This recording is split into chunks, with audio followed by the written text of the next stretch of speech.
Mandau adalah senjata khas suku Dayak dari daerah Kalimantan yang bentuknya seperti parang. Indonesia merupakan salah satu negara yang kaya akan keanekaragaman budaya, sehingga dapat menjadi aset yang tidak ternilai harganya. Mandau terbang merupakan senjata tradisional yang disertai ilmu kanuragan dari suku Dayak di Kalimantan. Mandau terbang telah digunakan oleh suku Dayak secara turun-temurun. Senjata khas suku Dayak yakni mandau yang sudah begitu sangat dikenal di Nusantara hingga mancanegara. Mandau sendiri merupakan salah satu senjata tradisional yang umumnya digunakan oleh para raja ataupun kepala suku yang berasal dari masyarakat Dayak. Hal itu dikarenakan, menurut kepercayaan dari masyarakat setempat, senjata yang satu ini adalah senjata yang cukup sakral. Terdapat beragam kesenian, tradisi, serta keunikan budaya dari setiap pulau, wilayah, maupun suku bangsa. Salah satu pulau yang kaya akan kesenian daerah yaitu Kalimantan. Kalimantan merupakan satu di antara lima pulau besar yang terdapat di Indonesia. Kalimantan memiliki beberapa suku, di antaranya yaitu suku Dayak, suku Banjar, dan suku Melayu. Suku Dayak adalah salah satu kelompok suku asli dengan jumlah terbesar dan tertua yang mendiami Pulau Kalimantan. Hal ini diyakini berdasarkan teori migrasi penduduk ke Kalimantan. Sedangkan rumpun dari suku Dayak itu sendiri terbagi menjadi beberapa suku seperti Dayak Kenyah, Dayak Tunjung, Dayak Mahah, dan Dayak Benua. Setiap suku Dayak saling mengembangkan kebudayaan mereka sendiri, sehingga antara suku Dayak satu dengan yang lain kebudayaannya tidak sama persis. Pulau Kalimantan memang terkenal dengan salah satu sukunya yaitu suku Dayak. Suku ini juga mempunyai ragam kebudayaan seperti bangsa lain. Salah satu kebudayaannya dapat dilihat dari senjata tradisionalnya yang disebut dengan mandau. Mandau berasal dari kata men, yaitu salah satu suku yang berada di China bagian selatan, dan dao, yang berarti golok dalam bahasa China. Mandau terbang merupakan salah satu senjata mematikan yang dimiliki suku Dayak. Hanya bisa digunakan oleh suku Dayak saat tersedak dan tidak bisa digunakan untuk pamer. Mandau memiliki bentuk seperti pedang. Terdiri dari pegangan, sarung dan bilah. Mandau terbuat dari batu khusus yang berjenis mantikel. Batu ini mempunyai unsur besi yang dominan. Mandau memiliki bagian seperti pedang dan mempunyai fungsinya masing-masing.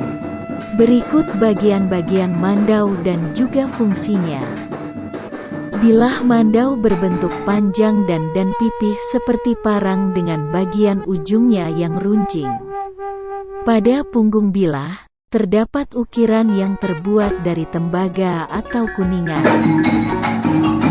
Ukiran ini berfungsi untuk menangkal pegaru jahat yang ingin mengganggu pemiliknya.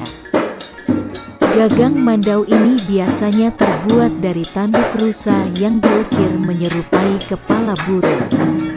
Ujung gagangnya diberi hiasan seperti bulu binatang atau rambut manusia. Etuk dan gagang ini mempunyai fungsi sebagai pembeda dari tempat mandau dibuat, suku dan status sosial pemiliknya. Sarung mandau atau disebut juga dengan pembungkusnya terbuat dari lempengan kayu tipis. Di bagian tengah dan bawah ada anyaman rotan sebagai penguat apitan. Pada bagian dalam sarung ini berbentuk seperti mata mandau. dan bagian luarnya dibentuk sesuai ukuran mandau itu sendiri. Sarung mandau dilengkapi dengan pelepah ukor yang dilipat dan dipasang di sarung. Ukor merupakan sejenis tumbuhan pala.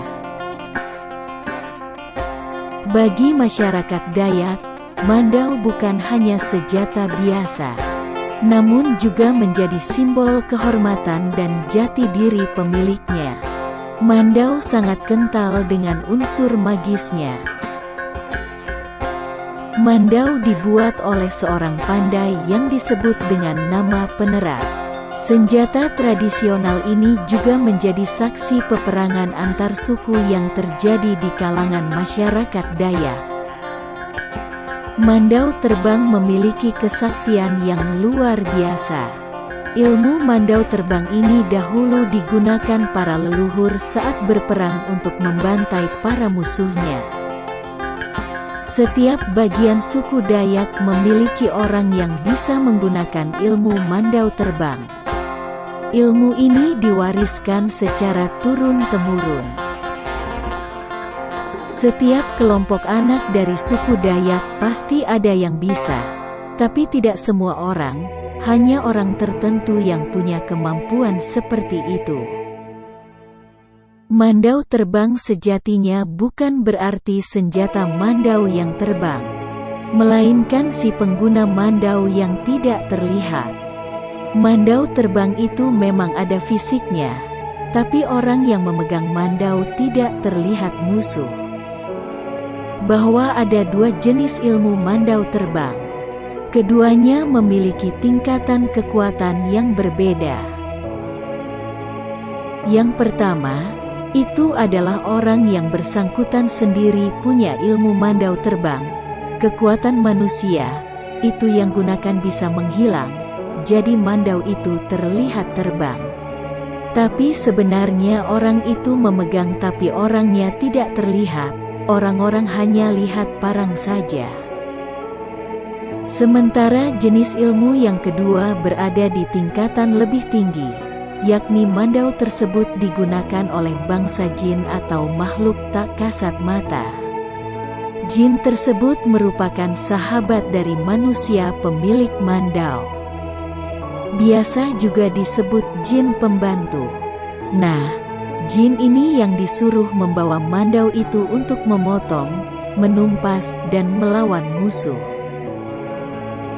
Untuk memperoleh ilmu mandau terbang menggunakan bantuan dari bangsa jin, harus dilakukan ritual bertapa. Tetapi ilmu ini juga bisa diturunkan langsung oleh leluhur. Jin milik keturunan keluarga bisa dipanggil kalau keadaan mendesak, dan tidak membunuh sembarang orang. Itu hanya ditujukan pada orang yang bersalah dan orang yang punya niat tidak baik. Belum diketahui secara pasti kapan mandau terbang digunakan oleh masyarakat suku Dayak. Namun, diperkirakan ilmu mematikan menggunakan mandau ini ada setelah ajaran Katolik masuk. Cerita orang tua dulu digunakan saat perang-perang dan saat itu ajaran agama Katolik sudah masuk di warga kita, Dayak Bahau, tapi kapan itu hadirnya tidak tahu pasti. Hingga saat ini bagi masyarakat suku Dayak Bahau melakukan ritual dalam merawat mandau terbang.